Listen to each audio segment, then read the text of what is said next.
कुछ पा કુદરતમાં બે પ્રકારના ઉર્જા સ્ત્રોતો જોવા મળે છે. આપણે કોઈ પણ ઔદ્યોગિક એકમ હોય કે સામાન્ય ગમે તે હોય, આપણે ઉર્જા સ્ત્રોતોનો ઉપયોગ કરીએ છીએ, કુદરતી અને કૃત્રિમ.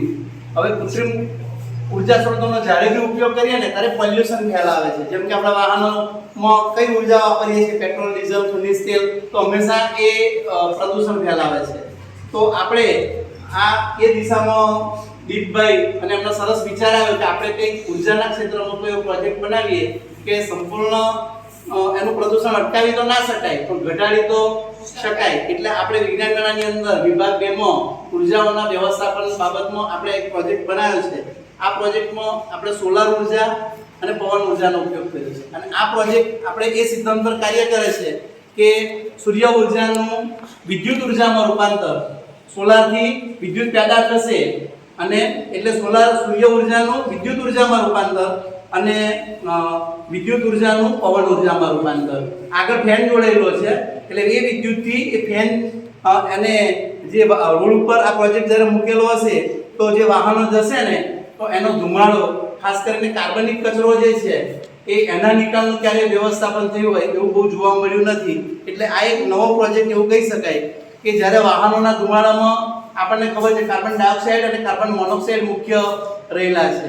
તો એ જ્યારે કાર્બનનું શોષણ કરશે એ હવા એ ધુમાડાને ખેંચશે અને આ ફિલ્ટરાઇઝેશન થશે અને કાર્બનનું ફિલ્ટરાઇઝેશન થશે. કાર્બન અહીંયા જમા થશે અને જમા થયેલા કાર્બનનો પણ આપણે બહુ પોઝિટિવ ઉપયોગ કરીને સહી બનાવવા, માર્કર પેનની સહી બનાવવી.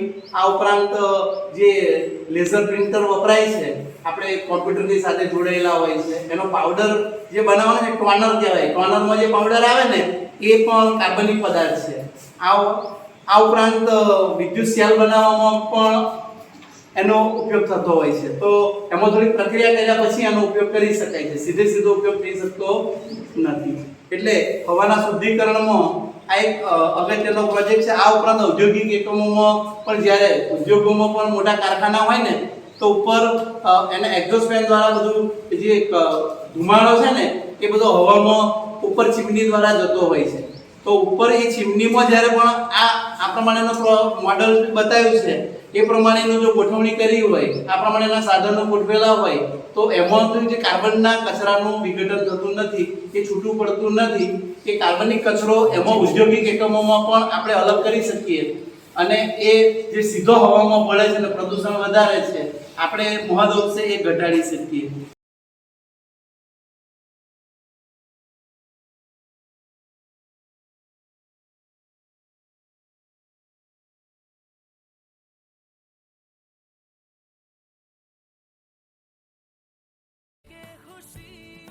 अपने संग तुझको वहाँ जन्नत से मुलाकात हो, पूरी हो तेरी हर दुआ, आशाएं खिले दिल की, उम्मीदें हंसे दिल की, अब मुश्किल नहीं कुछ भी, नहीं कुछ भी, आशाएं खिले दिल की, उम्मीदें हंसे दिल की. બરાબર. તો કાર્બન પ્યોરિફિકેશન, તો આ પ્રોજેક્ટ કઈ રીતે વર્ક કરે છે?